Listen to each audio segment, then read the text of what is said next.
離病房最遙遠嘅距離就係嗰道負壓門，病人入嚟充滿恐懼，醫護亦有好多無形嘅壓力。我帶領團隊製作 Digital Admission， 簡化修正程序，縮短醫護喺高風險區停留嘅多餘時間，用科技守護同事安全，用資訊安撫病人不安。喺 Covid 期間，我籌劃咗14場 Simulation Training，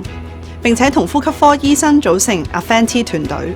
為呼吸衰竭嘅病人提供進階護理，確保同事安心工作，亦都令病人能夠喺最困難嘅時候得到最強支援。疫情之後，我繼續用創意提升安全，舉辦電子藥物問答同 Syringe Pump 安全月等等。我亦都配合醫管局嘅 Smart Direction 喺病房製作咗 e-poster。我深信裝備好同事就係保護好病人。